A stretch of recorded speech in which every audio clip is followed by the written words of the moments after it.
Olá, sou o professor Flávio de Física. Sou um homem do sexo masculino com 50 anos de idade. Sou pardo, tenho cabelos pretos curtos, estatura mediana e estou trajando uma calça jeans preta e camisa polo vermelha. O ambiente da aula é um estúdio de televisão e usarei uma tela interativa para nossas anotações. Primeira questão, uma questão do vestibular da UEA do ano 2019. Olha o que ela diz. A figura representa um feixe de laser propagando-se pelo ar e passando a propagar-se pela água. A respeito desse fenômeno, pode-se afirmar que se trata da letra A, refração luminosa, que tem o comprimento de onda no laser, na água e no ar são iguais. A letra B, refração luminosa, em que a frequência do laser na água e no ar são iguais. Letra C, difração luminosa, em que a velocidade de propagação do laser na água e no ar são iguais. Letra D, difração luminosa, em que a frequência do laser na água e no ar são iguais. E letra E, refração luminosa, em que a velocidade de propagação do laser na água e no ar são iguais. Bem, meu aluno, para você resolver essa questão, primeiro você vai ter que saber o assunto a qual ela se refere. No caso, é a propagação reta da luz. Só que nessa situação, a luz está mudando de meio. E se ela muda de meio, eu vou ter que lembrar que essa questão está associada aqui ao assunto refração. A refração da luz, se você não esqueceu, corresponde nada mais nada menos que a passagem da luz de um meio para o outro. E aí é que está a questão, esses meios são considerados transparentes. Nessa situação, ar e água, como vocês acabaram de ver. Correto? Uma coisa importante dentro da refração é que você tem para todos os meios o que nós chamamos de índice de refração absoluta. O que seria o índice de refração absoluto? Seria, de um modo análogo, uma ideia de resistência do meio à propagação da luz. Seria como se fosse um atrito. Quando você fala índice de refração absoluto, você começa a observar que ela está associada à resistência do meio à propagação da luz. Tanto é que pela equação, veja a equação aí, C sobre V, ela está mostrando para vocês que o índice de refração e a velocidade V da luz no meio são inversamente proporcionais. A equação do índice de refração mostra para vocês que você tem um N, o índice de refração, sendo igual à velocidade da luz de propagação no vácuo, que é 3 vezes 10 elevado a 8 metros por segundo, dividido pela velocidade da luz no meio.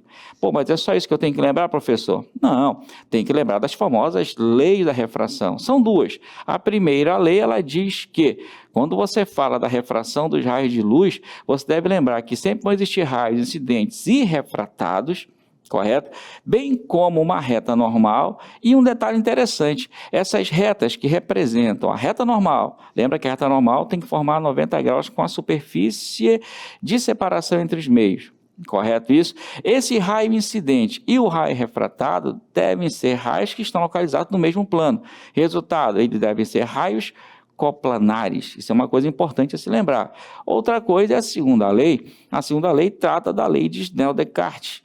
Ela diz que quando o raio de luz muda de um meio para o outro, ela sofre um desvio na sua trajetória. E se ela sofre desvio na trajetória, esse desvio angular sofrido pode ser calculado. E ele vai ser calculado pela equação que está aparecendo para vocês aí na tela. O que essa equação mostra? A relação entre o índice de refração do meio incidente e o seno do ângulo de incidência. O índice de refração do meio refrator e o seno do ângulo de refração. Nessa questão da segunda lei de refração, da lei da refração, que é a lei de Snell, você tem uma relação direta entre o raio de luz no meio incidente e o raio de luz no meio refrator. Lembra, o ângulo de incidência, que é esse izinho colocado na equação, está associado ao ângulo formado entre o raio incidente e a reta normal, sendo que o Rzinho, que é o ângulo de refração, está associado ao ângulo formado entre o raio refratado e a reta normal. Uma outra coisa importante é o que acontece com a velocidade da luz e o desvio da trajetória da luz quando ela muda de meio. Na primeira figura, você tem a luz passando do ar para a água. Do ar para a água, nesse caso, você tem a luz passando do meio menos refringente para o meio mais refringente. Meio menos refringente é aquele meio onde o índice de refração é menor. Meio mais refringente é aquele meio onde o índice de refração, nesse caso, a luz é maior.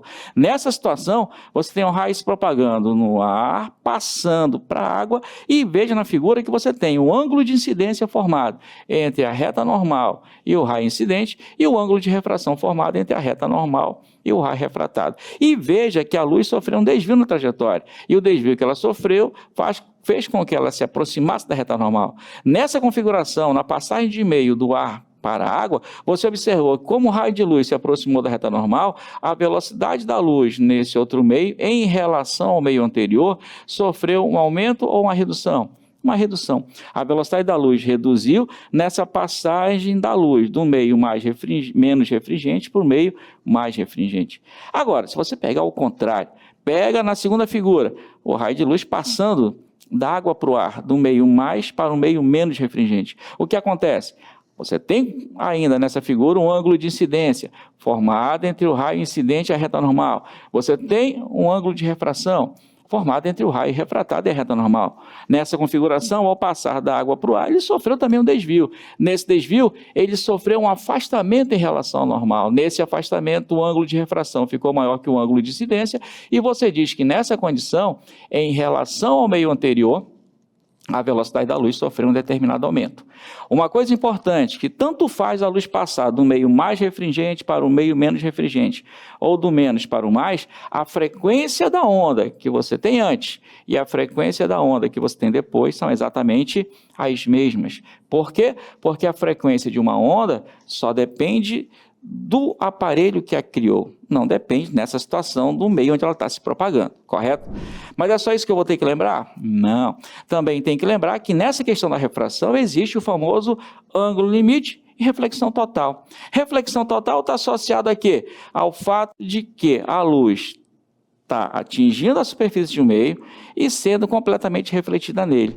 Veja a primeira figura. A luz atingiu a superfície e sofreu uma reflexão nesse ponto de incidência. Então aqui você vai ter o raio incidente, aqui você vai ter o raio refletido. E isso é uma coisa importante para vocês. O raio que passou para outro meio é aquele famoso raio refratado. Não esquece isso. Aqui houve reflexão, houve. Aqui houve refração, houve. Sempre há os dois. Agora, uma outra coisa importante é a situação do que a gente chama de ângulo limite. O que é o ângulo limite? O ângulo limite está associado a um ângulo de incidência, correto? Não esquece. Só que nessa condição da refração, para esse ângulo de incidência, o raio de luz ele fica refratado na superfície que separa os dois meios. E um detalhe importante, esse ângulo limite ele só existe quando a luz quer passar do meio com índice de refração maior para o meio com índice de refração menor. Nessa configuração, o que acontece? O ângulo de refração formado entre o raio refratado e a normal forma 90 graus, e se forma 90 graus, para essa condição, o ângulo de incidência que você tem é chamado de ângulo limite.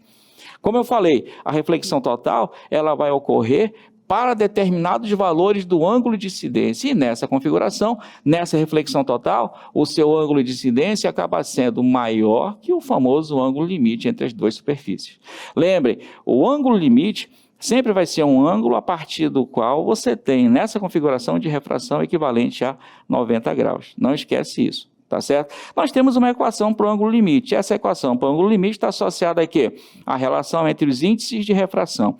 O ângulo limite, nesse caso, sempre será a razão entre o índice de refração menor e o índice de refração maior. A pessoa, o índice de refração ele vai dar? Ele vai fornecer a vocês, tá certo? E isso é o que a gente precisa lembrar. Baseado em tudo isso, das alternativas, A, B, C, D, E. Qual que você marca?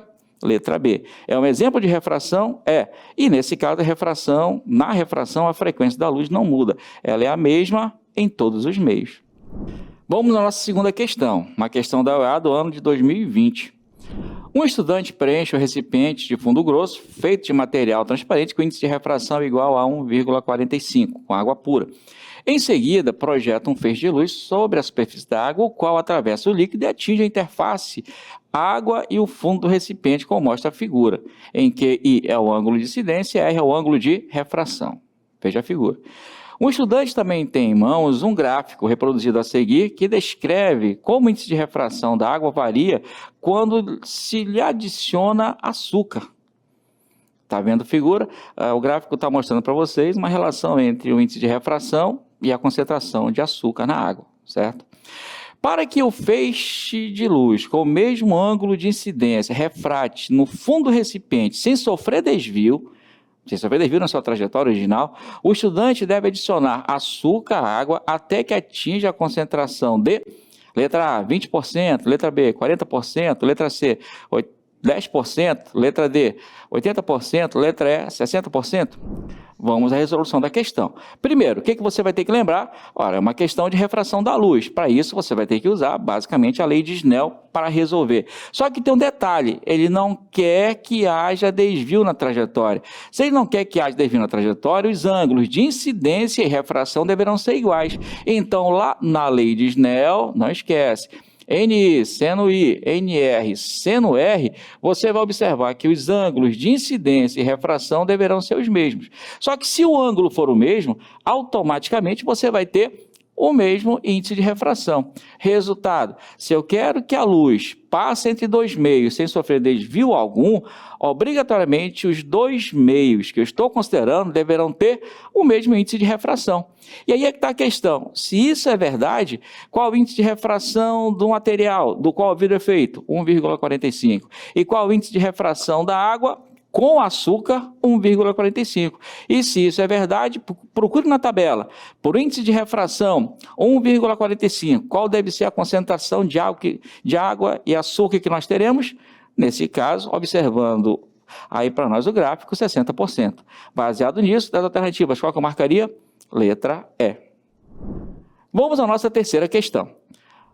Outra questão da OEA, agora do CIS 2 do ano de 2021, tá? Vamos à questão. O índice de refração absoluta da luz nas águas do Rio Negro é 1,7. Considerando que a velocidade da luz no vácuo é 3 vezes 10 elevado a 8 metros por segundo, a velocidade da luz nas águas desse rio é aproximadamente, letra A, 2,6 vezes 10 a 7 metros por segundo, letra B, 5,6 vezes 10 a 7 metros por segundo, letra C, 1,8 vezes 10 a oitava metros por segundo, letra D, 2,6 vezes 10 a oitava metros por segundo, letra E, 3,0 vezes 10 a oitava metros por segundo. Vamos à solução. Primeiro, para resolver a questão, você vai ter que tirar os valores propostos do enunciado. E quais são os valores que ele deu para vocês? Primeiro, o índice de refração da água, que é 1,7. Segundo, a velocidade da luz, que é 3 vezes 10 elevado a 8 no vácuo. O que eu quero? Calcular a velocidade da luz no outro meio, que é a água do rio.